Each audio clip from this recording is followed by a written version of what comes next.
Good morning, my loves. Whew, this is a crazy time we are in right now. This is your energy forecast. So every Monday I come on and give you guys a little lowdown about what to expect for this upcoming week. Now, I don't know if you guys ever do this. Every so often I get called to go back to the previous week before I do a broadcast, just to check in and see how it goes. Because obviously we're bringing in the energy at the start of the week, but it's interesting to see how it plays out for us come the end of the week or certainly in the weeks following. And last week was something where we started the week with one energy and everything drastically changed very, very fast. And so I wanted to see, because I remember there was nothing fear based in that message, there was no cause for alarm, even though I know globally a lot of shitty things happened last week. I thought, that's so weird that there was no heads up about that. And so I went back and I watched it to see kind of what the message was about. And it was really interesting what came forward. This idea about being able to experience the sweetness in life, this is what last week was all about, I think was really important for perspective.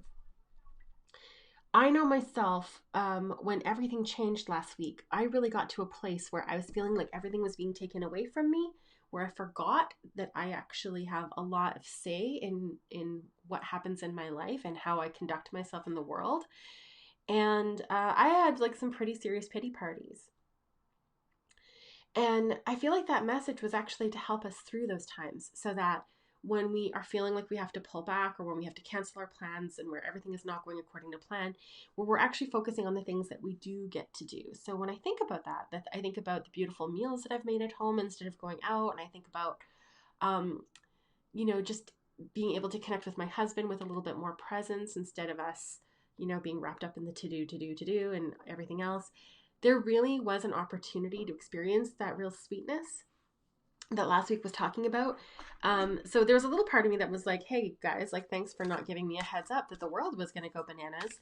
But at the same time, it really was that perspective that I personally needed about, like, yeah, okay, so there's a whole bunch of shitty things happening, but what good can you make of it? What good is coming out of it for you personally?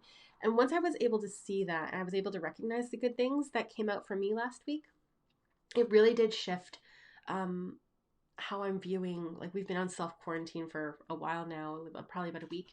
Um, and it was able to help me really shift things. Today's my anniversary, and our plans are definitely canceled. Like, all the things, the original plan was that we were going to go travel, and then that didn't happen. So we scaled it back to a local plan, and now that's not happening. We're scaling it back further. And even with scaling it back further, like, the groceries that we wanted weren't available at the stores. So we're having to scale it back from even like our third scale back. And there was a moment of that, of being really pitying.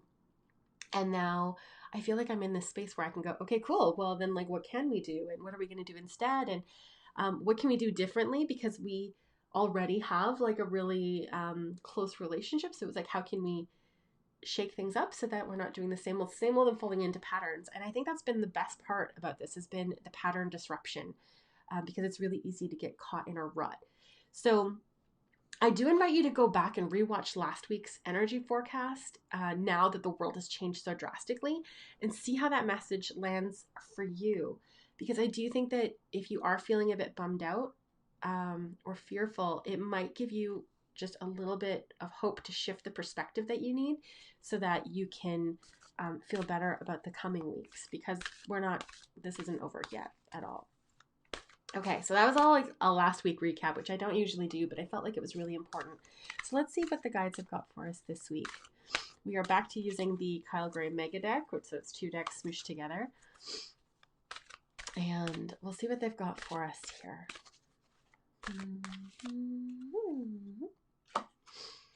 Oh, yeah, okay.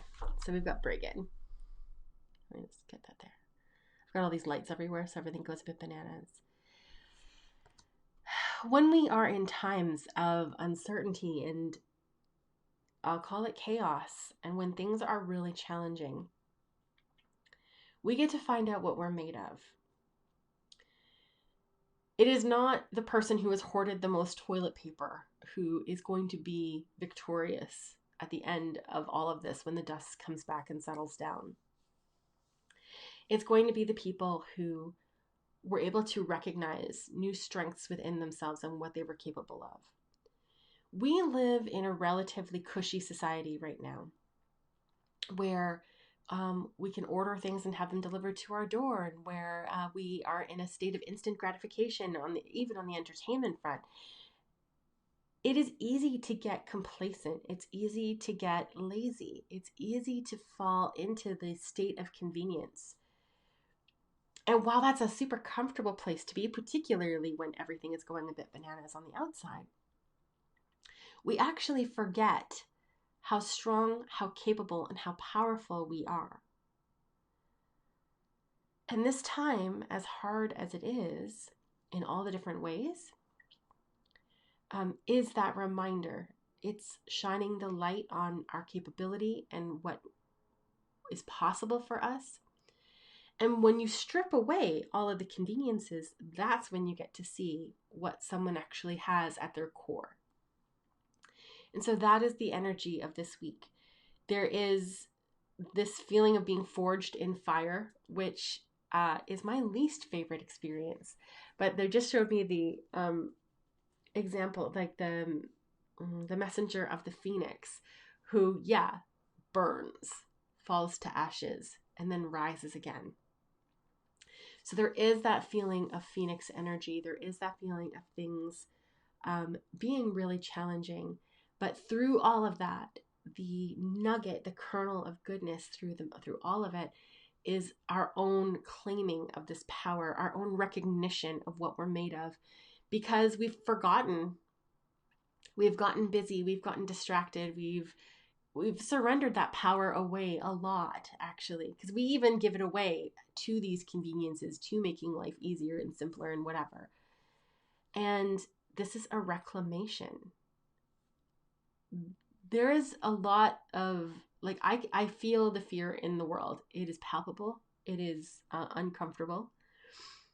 But what it's showing us, what is being revealed, certainly on a global scale, but let's not focus there. Let's focus here. What is it showing us and teaching us about ourselves? And I actually really highly encourage you to take to your journal with that. What am I learning about myself through this process? What I'm learning about myself is things that I considered to be like necessities are actually not. I have found real beauty in the simplification of things, where I'm someone who likes to overcomplicate everything.